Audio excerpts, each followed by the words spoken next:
Salon. This is a very big year for us, as it's 20 years anniversary since I got the crazy idea to start my own car company. I was only 22 at the time. It was 12th of August 1994. I had decided to fulfill my long-term dream since I was a young boy at the age of 6, when I saw a Norwegian kind of stop-motion puppet movie about a bicycle repairman that built himself an extreme race car and competed against the establishment of the world and won on local racetracks. So I was totally fascinated by this movie, and ever since that day I started studying anything I could find about cars with the goal of building my own cars as soon as I had a chance. So I was a very ambitious young boy, I guess, at 22, to think I could ever get away with starting a car company and build cars. But I felt I had ideas that I needed to realize, and it was pretty much a now or never moment when I thought, if I wait, I will not do it. I have to do it when I'm young. This will take a long time and it will be very, very difficult. I also knew that most startups in this industry fail. It's a very traditional industry, and all the competitors and all the established companies have been going for 50, 60 years or whatever, and it's almost impossible to start a company. So I spent a lot of time analyzing how could that all be possible, why do others fail, and what can I do different. And the basic thing I came to, the basic conclusion I came to, okay, it is impossible, so it's good I know it's impossible, so at least I understand the prerequisites to get into this business. So I guess that made me quite resilient to the impossible tasks at hand of going from an idea to actually delivering homologated production cars to the world market. It took me and my small team 2 years to build the first prototype. That was ready in 1996. I was kind of devastated because I had the ambition to finish something drivable in 1 year. Now that I look back, I can't even understand how we could do it in 2 years with 4 or 5 people involved. It was just amazing. Of course, it was a very rough prototype, not at all as refined as what we see here today, but it was still drivable and it's still in existence today, and it was a lot of fun to drive, and we got positive feedback, so that spurred us on to keep on going.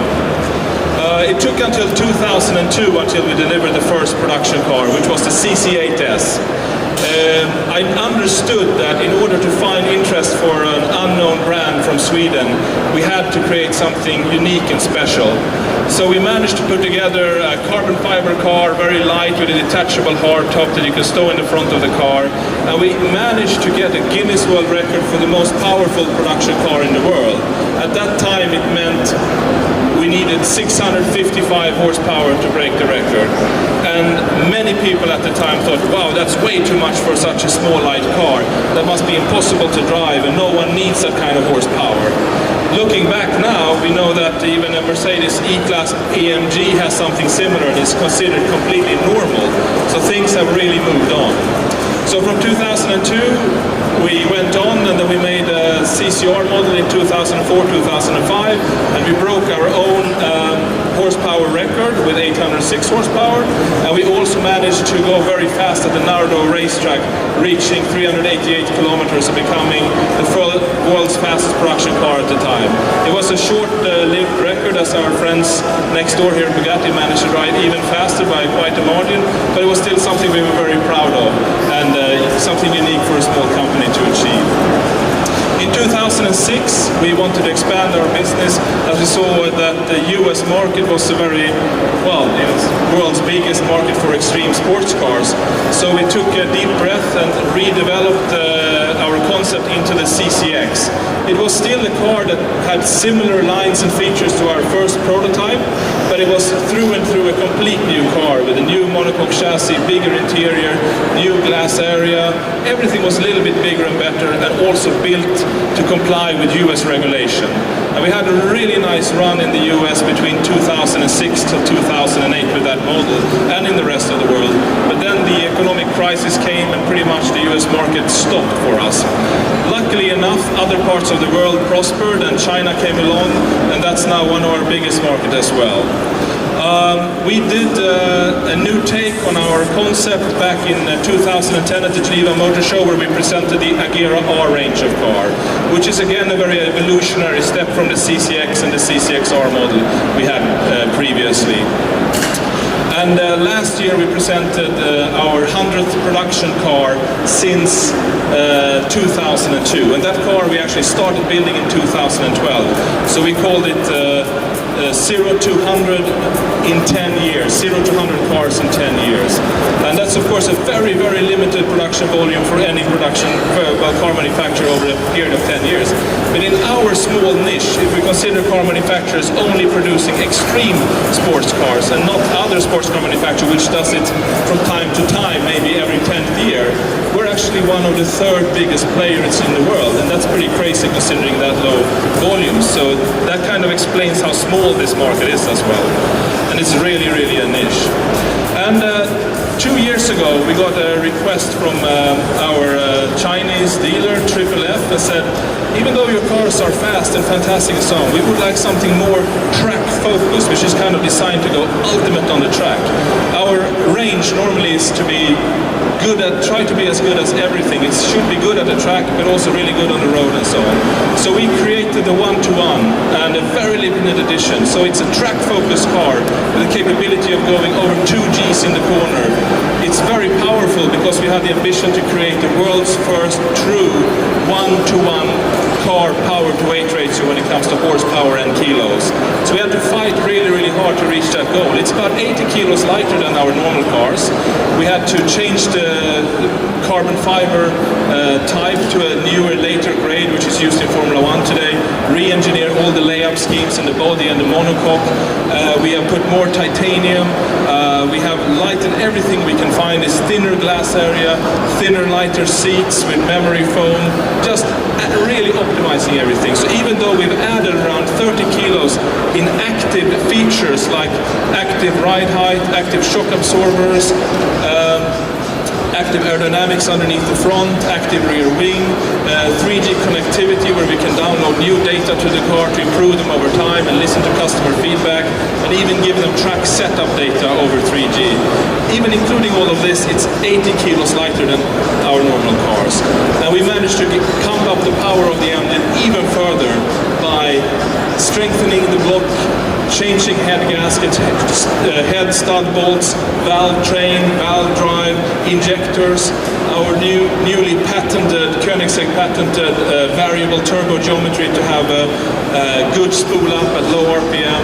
We managed to create a car with 1,360 horsepower and 1,360 kilos with a tank of fuel, all the liquids inside, ready to drive. So this is something we're very, very proud of. Of course, it's also going to be a very fast car in a straight line. We think it's probably the world's fastest car in a straight line, but that's not the objective of this car. It's to excel on racetracks and be really nice to drive on the normal roads. That's what it's about. So we're only producing 6 production cars on top of this development car that we built to initiate the program and to have a testing car within the factory. They're all pre-sold, so unfortunately this is a car that cannot be bought from us, but we're very proud to show it to you here today. Okay, so let's get the cover off. Gentlemen, go ahead.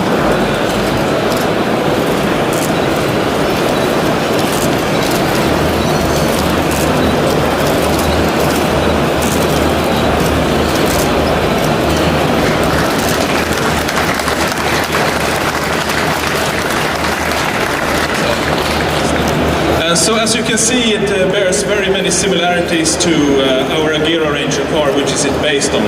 But there are many details pretty much everywhere that are different. If we start at the front, we have this enormous front splitter and side winglets to create even more downforce. We have new air outlets in the front bonnet, which takes up some luggage space and means we cannot stow the roof in the front like our normal cars. So we prioritize downforce over a little bit practicality with the roof. And that made it possible for us to put this ram air scoop, where there is normally a glass area, to increase the fresh air breathing for the engine, as we did not have to stow it in the front anymore. It is still detachable, the roof, but it's now structurally integrated into the chassis via high-strength bolts. So it actually brings more rigidity to the chassis than otherwise. This huge rear wing is quite unique. It's, as far as we are aware, the world's first top-mounted active rear wing. So the reason why it's top-mounted is because the underside of the wing is the most important for aerodynamics to create downforce. It's the equivalent of the top side of an airplane wing. So many Le Mans cars, they have pylons going up like this and going over to avoid disturbing the flow underneath the wing. We took that a step further, making the pylons or the rakes going forward to have an even cleaner air path underneath the wing, and these also act as stabilizers at high speed. And as I said, we believe it's the world's first active top-mounted rear wing. It can move depending on the speed of the car, depending on if you're braking. We have an aero brake feature here, so but it's a little bit different to other air brakes because we don't go over the point of maximum downforce. We find the point where we have maximum drag in combination with downforce, so we increase the grip of the rear tires during braking.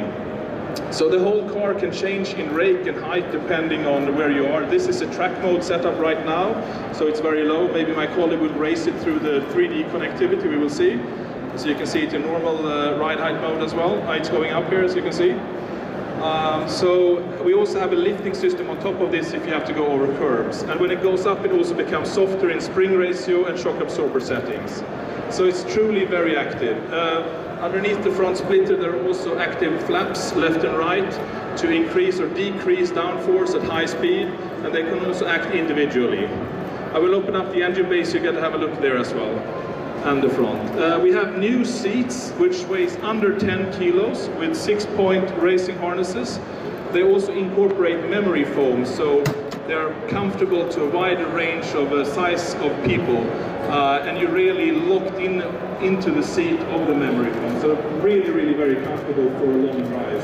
They're also ventilated straight through the seat, so you can see straight through them, so you don't get too warm driving on a racetrack.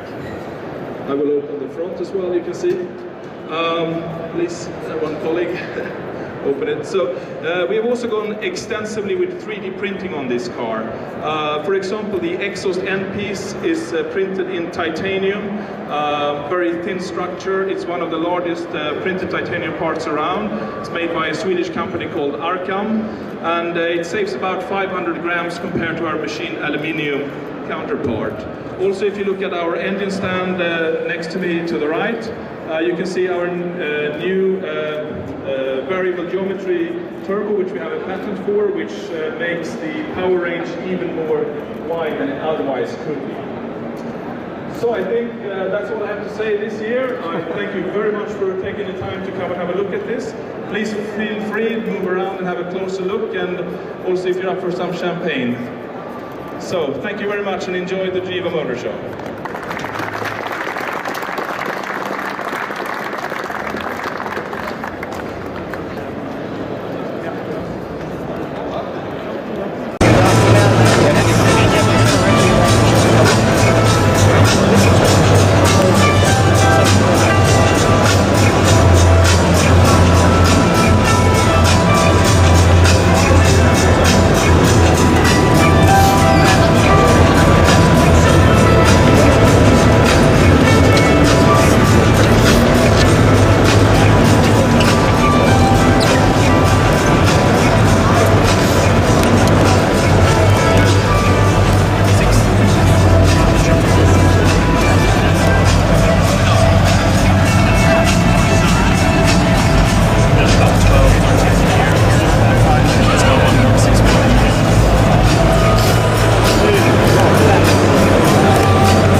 are at the Geneva Salon 2014, and this is the 11th year Koenigsegg is here, right?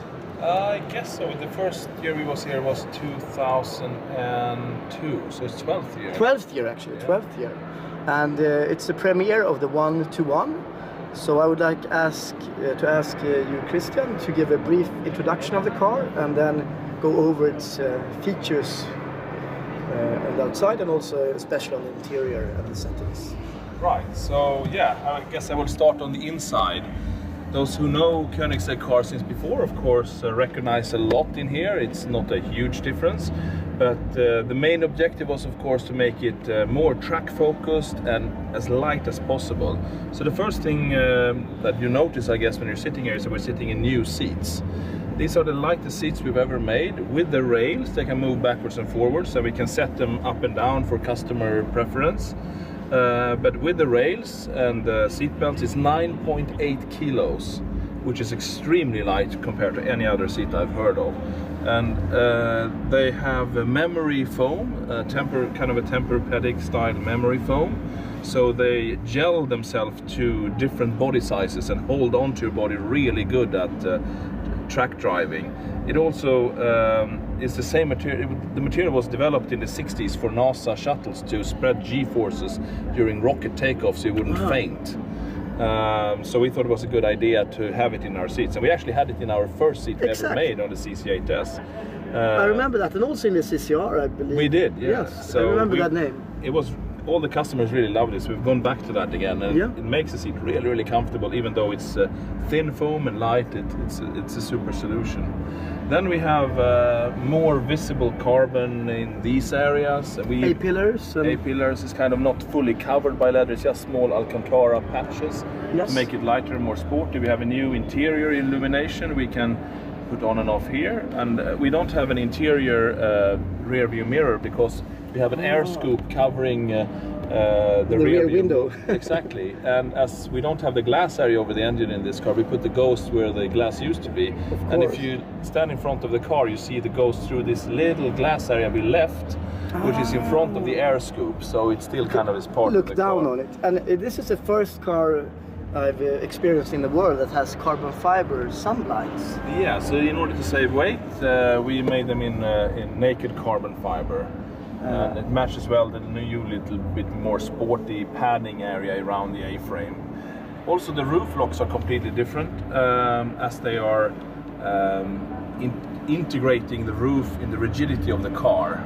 We wanted to save as much weight as possible, so by integrating the roof as a part of the car, we didn't have to reinforce the chassis more, but we got a lot of strength up here as well for the extra G-force loads, as the car has over 2 Gs in cornering capability and a lot more downforce. What is also interesting with these seats, we come further back and lower down than our original seats, and we also modify this mechanism a little bit so the steering wheel can go further forward, and the new lighter pedal box, which is a little bit more centrally placed and 12 millimeters further forward, so it's 30 millimeter down, 30 millimeter back, more space with the pedal, more space here, so it's actually very, very roomy. It's almost like we have a bigger monocoque, but we have managed it by optimizing other parts, which is of course a much more cost-efficient way of making a car bigger than changing the monocoque. And actually it is in a way a completely new monocoque. It looks the same, it has exactly the same shape, but it's completely new because we've changed all the layup of the carbon fiber. It's a new type of carbon fiber material which is used in Formula 1 today, which didn't exist 4 or 5 years ago, which is stiffer and stronger than what we used to have.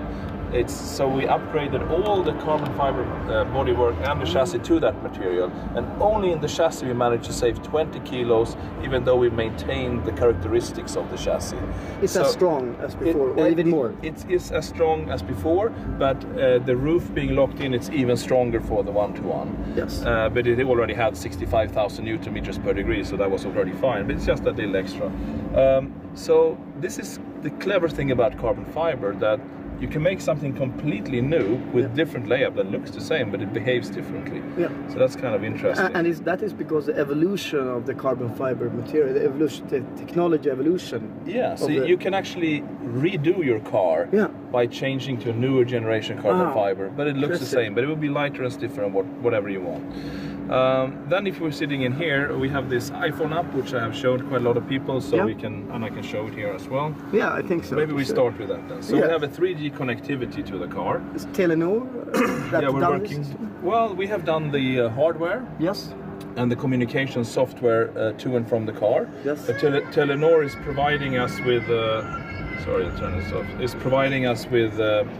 A cloud, worldwide internet cloud that we hook up to. Wow. So that's great for our customers. They always have connectivity. It's part of the price of the car. Yes. Worldwide. And in that cloud, we can put in software for the customers they can download at their convenience. Yeah. So that's what Telenor is doing for us. So is it do you have a SIM card in the car then? There is a SIM card in the car from Telenor, correct.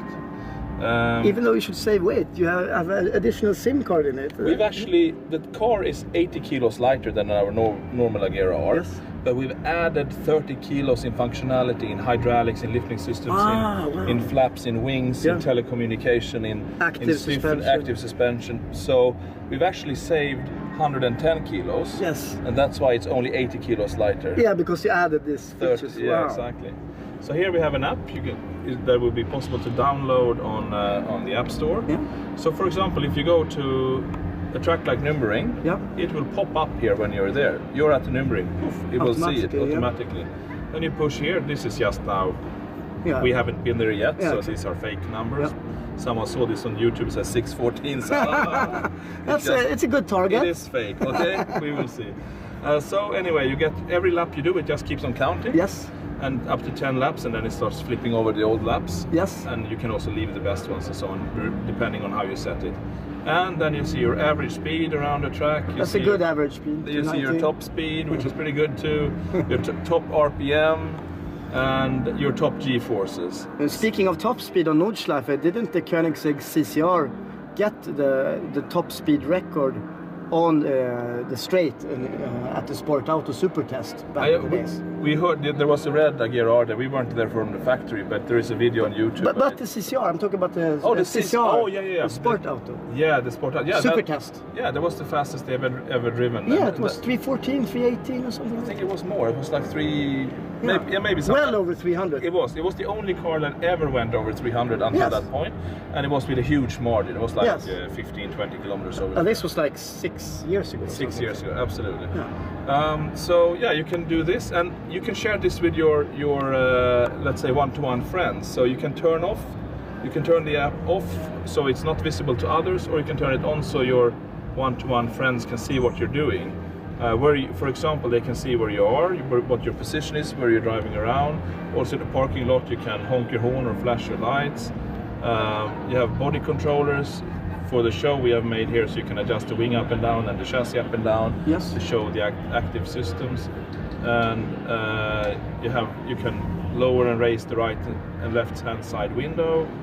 You can see your interior and exterior temperature. You can unlock left and right hand side door. That's a great evolution step, even in a track focused car as the one-to-one that you increase it the current technology. Right.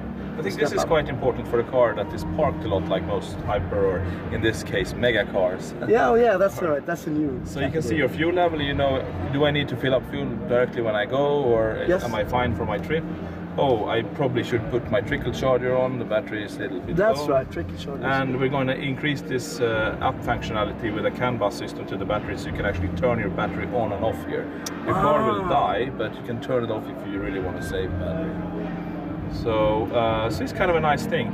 But on top of this, we have this new button here in our center console, which says Aero Device Status. Exactly. And this is a little bit preliminary. We're still working on the graphics.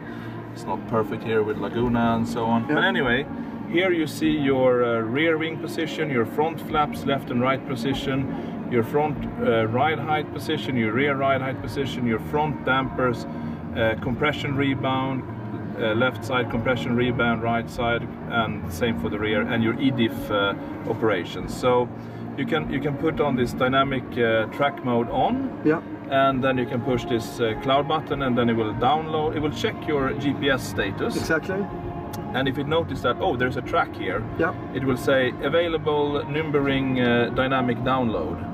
If there is an available download. Then it downloads to the car, and then you put on this dynamic track mode. Then it means it's a pre-active setup. So before you go into the carousel, for example, at Nürburgring, we will, right before the carousel, stiffen up the outer suspension a little bit and raise the springs, so you can go faster in the carousel. Then just before the Flugplatz, as we want to have a low ride height at Döttingerhöhe, but not at Flugplatz when we're landing, we raise the car a little bit before Flugplatz and stiffen up the suspension so we land better. And then on the exit out to the Döttingerhöhe, before we reach a high speed, it's already starting to lower itself, because it knows it will be high speed, because we have geo-tagged these positions around the track. And it's comparing in real time to the GPS location of the car. Yes, and this is the interesting part. Of course, you can have intermittent GPS connectivity, but we have steering axle sensors. We have, you can see here, we have G-force sensors, tire pressure sensors, and we have, which is not important for this, but we also have wheel speed sensors. So even with intermittent GPS communication, with all these other inputs, it calculates exactly where the car is. But if the intermittency is too long and the car gets uncertain, I'm not 100% sure, it goes into standard sport mode, and the dynamicness stops. But even with some satellite miscommunication, you usually can keep on going. Kind of a GPS reception in the navigation in a car works when you go into a tunnel. Similar philosophy, but a little bit more advanced with the G-forces and stuff like that. Or a lot more advanced with that. I guess, I guess. So that's kind of a nice feature. So, for example, if a customer, Chinese customer, goes to the Shanghai Grand Prix circuit and we haven't been there, if he's lucky, he can call us, we fly in the technician, we drive with him and we set up the car for that track, and then we upload that in the cloud and geotag it, so when the next customer comes there, he can download that track. So we share it, shareable. We will keep on filling it up over time and refining it. Maybe we notice in that corner it's even a little bit better doing this, and then we do a new upload, and then if someone goes there, they can use it. So after each track that's recorded, it's uploaded into the cloud. Exactly. So in the first track will be Ängelholm test track, very boring. Straight there. And then we have a Knutstorp around the corner, and then we will have Papenburg in Germany. Then we could build a Top Gear track on the Ängelholm track. Exactly. So we will just keep on filling it up, and when a customer asks us to come and join him, we will try to do that, and then we will upload that track. And so on. So you could build like the ultimate, how you library. Do that. Exactly, and take the best apex for every turn. So it's like the car is clairvoyant. It knows what will happen because we've been there before. It's just like a recording. Exactly. And I see it's a new handle here as well. Yeah, it's a new handle. It's a 70-bit weight. It's half the weight of the old one. It's full carbon fiber, machined aluminium, hollow carbon fiber tube, and a nice little Koenigsegg logo in here. And I saw a little... This is also new. This is just polished carbon side here, no leather. And we have this nice orange piping here and around the dashboard here. Here is also polished carbon. And why don't you paint this? Well, some customer wants it covered with leather Alcantara. It is a nice carbon fiber piece, so in this car we have saved weight. And no clear coat also? No, it's just polished. Exactly. I think we spoke about the roof locks, but they are completely different to lock down the roof. But you can still take it off. Yes. So, but you can't bring it with you because of the roof scoop. And as that wasn't possible because of the roof scoop, we made air channels in the front of the car to get more downforce. But there's still 60% of the luggage space left. Okay, so you still can have some luggage except the roof. And it's dry, so it's still practical. But you have to leave your roof at home or put it in another car if you want to take it off. And I saw a little glass cross you have. Well, that's standard in all our cars.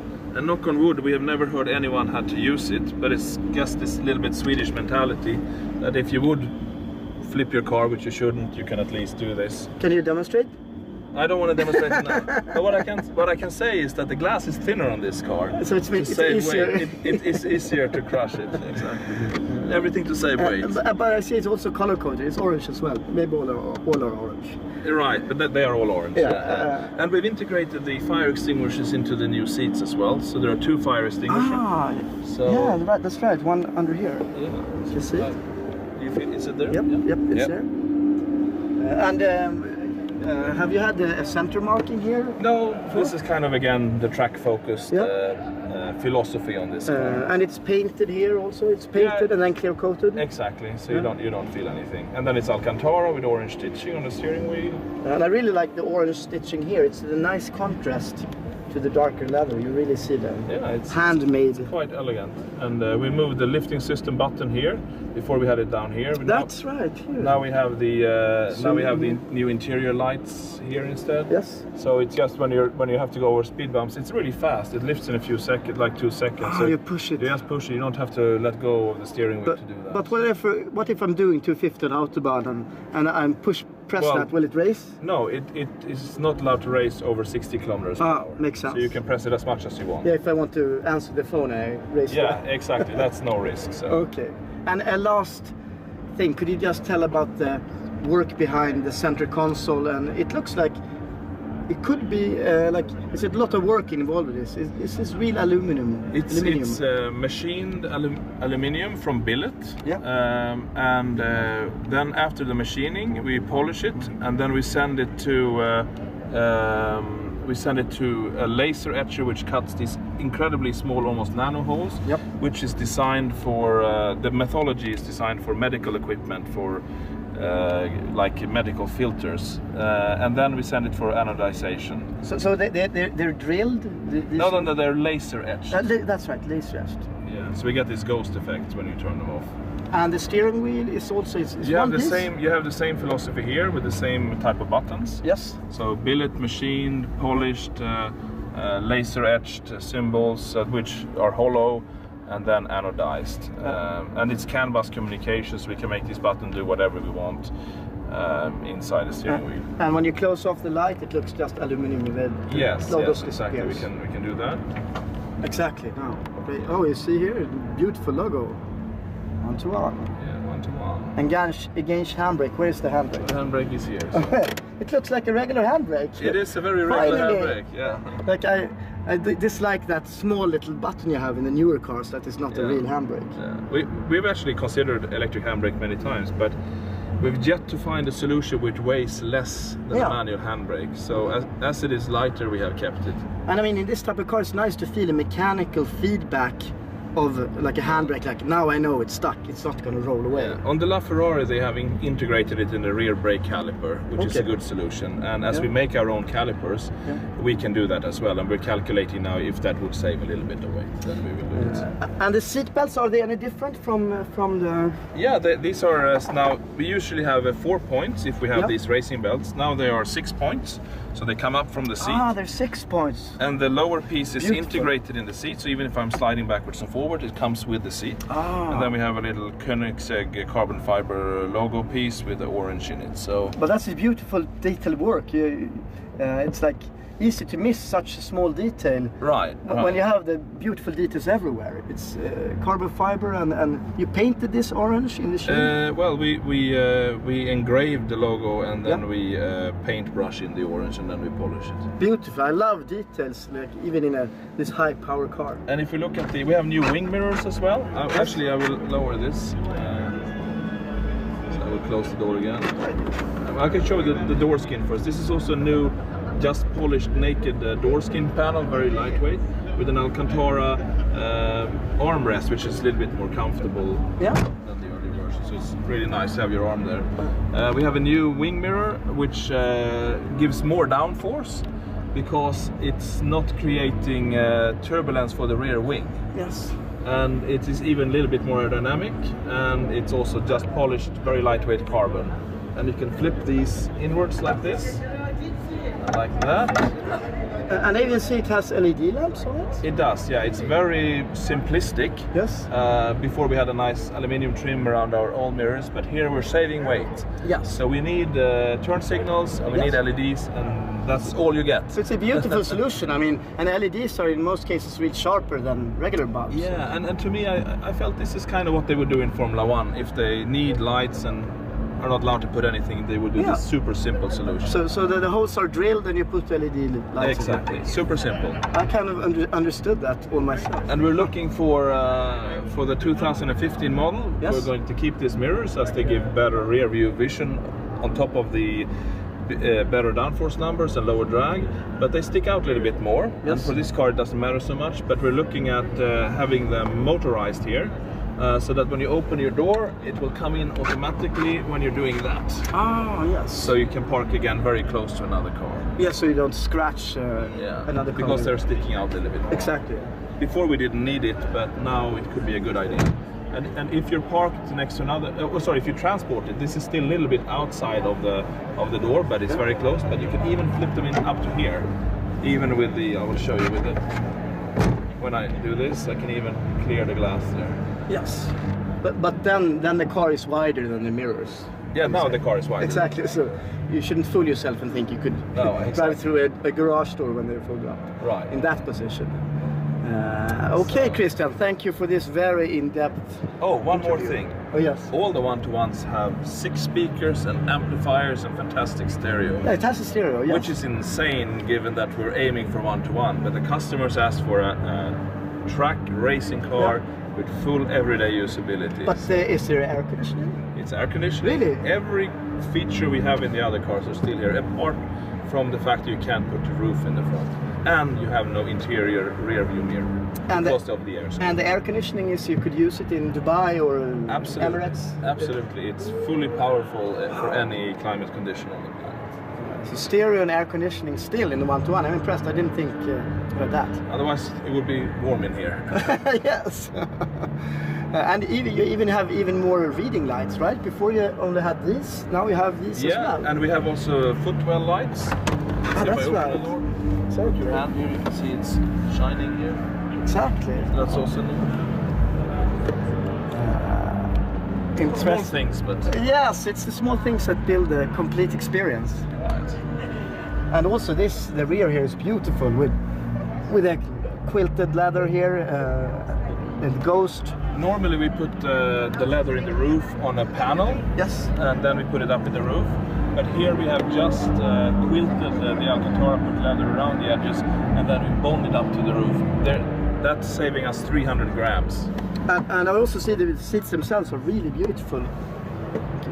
Unpainted carbon, Koenigsegg logo. And yeah, the tempura material. And they're fully ventilated. If you look at the backrest, there are holes straight through the seat. That's right. To make sure you don't get too warm. And I really like this detail of the seat belts. It's beautiful, and here it says it's a development vehicle. So it's always going to be a development vehicle. It's like yes. something. And here is clear coated, right? Yeah, but it's also a protective film as people keep sliding in and out. Ah, that's right. So it's replaceable at service if it gets scratched. That's right. Okay, Christian, thanks a lot for this super in-depth interview. Thank you, and congratulations again. Thank you. Ja, det blir super.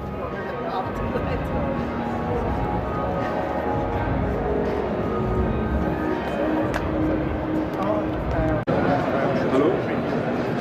Welcome everyone to the Koenigsegg press conference at the 2014 Geneva Auto Salon. This is a very big year for us as it's 20 years anniversary since I got the crazy idea to start my own car company. I was only 22 at the time. It was 12th of August 1994. I had decided to fulfill my long-term dream since I was a young boy at the age of 6 when I saw a Norwegian kind of a stop-motion puppet movie about a bicycle repairman that built himself an extreme race car and competed against the establishment of the world and won on a local racetrack. So I was totally fascinated by this movie, and ever since that day I started studying anything I could find about cars with the goal of building my own cars as soon as I had a chance. So I was a very ambitious young boy, I guess, at 22, to think I could ever get away with starting a car company and build cars. But I felt I had ideas that I needed to realize, and it was pretty much a now or never moment when I thought, if I wait, I will not do it. I have to do it when I'm young. This will take a long time and it will be very, very difficult. I also knew that most startups in this industry fail. It's a very traditional industry, and all the competitors and all the established companies have been going for 50, 60 years or whatever, and it's almost impossible to start a company. So I spent a lot of time analyzing how could that all be possible, why do others fail, and what can I do different? And the basic thing I came to, the basic conclusion I came to, okay, it is impossible, so it's good I know it's impossible, so at least I understand the prerequisites to get into this business. So I guess that made me quite resilient to the impossible tasks at hand, and going from an idea to actually delivering homologated production cars to the world market. It took me and my small team 2 years to build the first prototype. That was ready in 1996. I was kind of devastated because I had the ambition to finish something drivable in 1 year. Now that I look back, I can't even understand how we could do it in 2 years with 4 or 5 people involved. It was just amazing. Of course, it was a very rough prototype, not at all as refined as what we see here today, but it was still drivable and it's still in existence today, and it was a lot of fun to drive, and we got positive feedback, so that spurred us on to keep on going. It took until 2002 until we delivered the first production car, which was the CC8S. I understood that in order to find interest for an unknown brand from Sweden, we had to create something unique and special. So we managed to put together a carbon fiber car, very light, with a detachable hardtop that you could stow in the front of the car. And we managed to get a Guinness World Record for the most powerful production car in the world. At that time it meant we needed 655 horsepower to break the record. And many people at the time thought, wow, that's way too much for such a small light car. That must be impossible to drive, and no one needs that kind of horsepower. Looking back now, we know that even a Mercedes E-Class AMG has something similar and is considered completely normal. So things have really moved on. So from 2002, we went on, and then we made a CCR model in 2004, 2005, and we broke our own horsepower record with 806 horsepower, and we also managed to go very fast at the Nardo racetrack, reaching 388 kilometers and becoming the world's fastest production car at the time. It was a short-lived record, as our friends next door here, Bugatti, managed to ride even faster by quite a margin, but it was still something we were very proud of, and something unique for a small company to achieve. In 2006, we wanted to expand our business as we saw that the US market was a very, well, it's the world's biggest market for extreme sports cars. So we took a deep breath and redeveloped our concept into the CCX.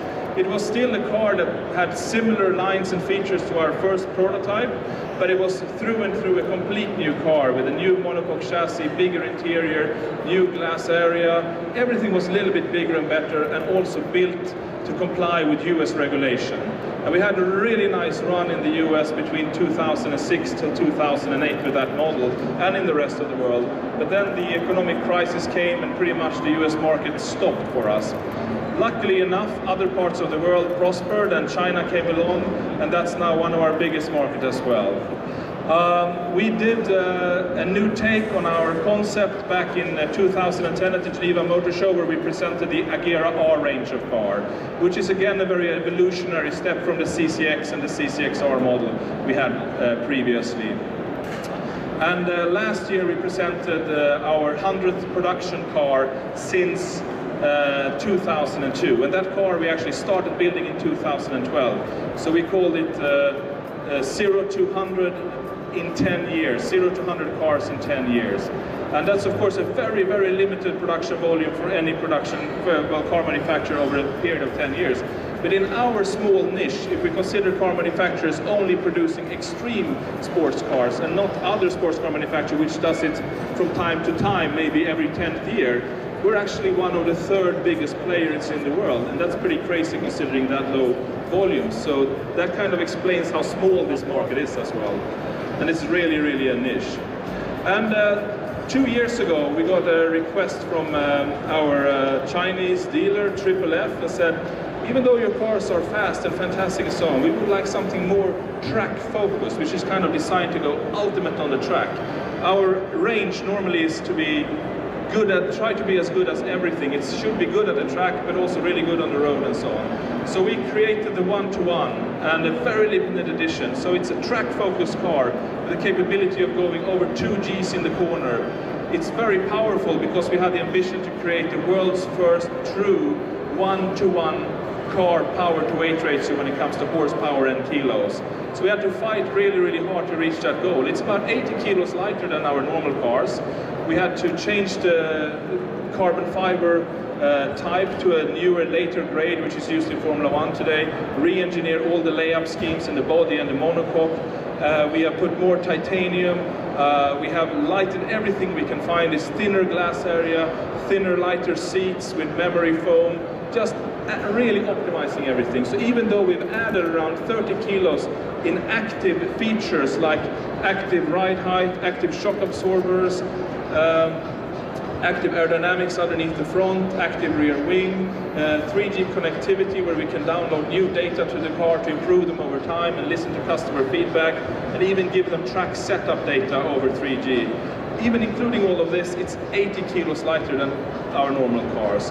And we managed to pump up the power of the engine even further by strengthening the block, changing head gaskets, head stud bolts, valve train, valve drive, injectors, our newly patented, Koenigsegg patented variable turbo geometry to have a good spool up at low RPM. We managed to create a car with 1,360 horsepower, 1,360 kilos with a tank of fuel, all the liquids inside, ready to drive. So this is something we're very, very proud of. Of course, it's also going to be a very fast car in a straight line. We think it's probably the world's fastest car in a straight line, but that's not the objective of this car. It's to excel on racetracks and be really nice to drive on the normal roads. That's what it's about. So we're only producing 6 production cars on top of this development car that we built to initiate a program and to have a testing car within the factory. They're all pre-sold, so unfortunately this is a car that cannot be bought from us, but we're very proud to show it to you here today. Okay, so let's get the cover off. Gentlemen, go ahead.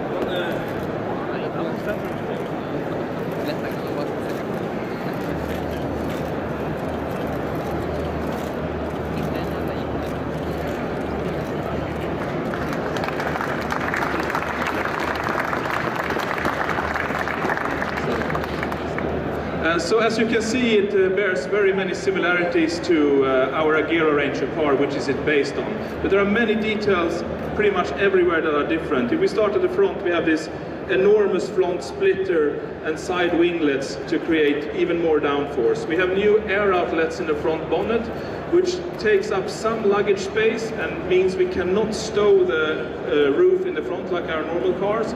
So we prioritize downforce over a little bit practicality with the roof. And that made it possible for us to put this ram air scoop, where there is normally a glass area, to increase the fresh air breathing for the engine, as we did not have to stow it in the front anymore. It is still detachable, the roof, but it's now structurally integrated into the chassis via high-strength bolts. So it actually brings more rigidity to the chassis than otherwise. This huge rear wing is quite unique. It's, as far as we are aware, the world's first top-mounted active rear wing. So the reason why it's top mounted is because the underside of the wing is the most important for aerodynamics to create downforce. It's the equivalent of the top side of an airplane wing.